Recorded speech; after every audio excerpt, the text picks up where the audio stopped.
চারজনকে আক্রমণ করে মানে গুরুতরভাবে আহতই করে ফেলাইছে অনেক। মানে একজন একদম না বাঁচার মতো। আসার পরে ওরা মনে করেন যে ফায়ার করতে করতে আসছে।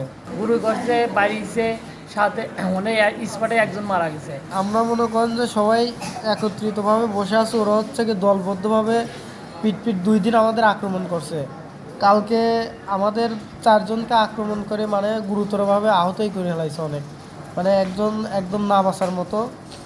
আর আজকে এটা নিয়ে মীমাংসার কথা চলতেছে। আমাদের আসনের যে এমপি AKM সেলিম রেজা হাবিব, তার ভাই গেছে উপস্থিত ওই জায়গা থাকা অবস্থায়। তার ভাই আমাদেরকে বলছে যে শান্ত হও, আমরা দেখতেছি।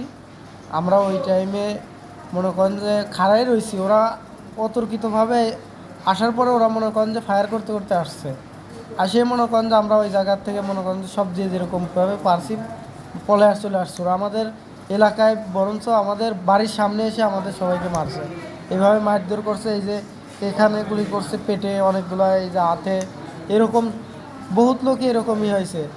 সব মনে করেন যে এই যে রাজার যে গুন্ডা বাহিনী, এই যে রাজা রাফিউদ্দিন রাজা হাটখালি ইউনিয়নের সাবেক ছাত্র দলের সভাপতি, এই কাজটা মানে সেন্টার দিচ্ছে হচ্ছে সে। ওরা আসি কোনো কথা নেই, ওরা আসি ধুমধাম গুলি করা শুরু করছে।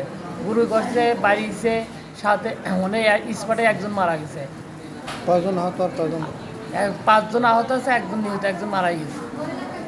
সদর হাসপাতালে কয়জন? আর সদর আছি 2 জন, আর লেগে রাজশাহী আছে 3 জন।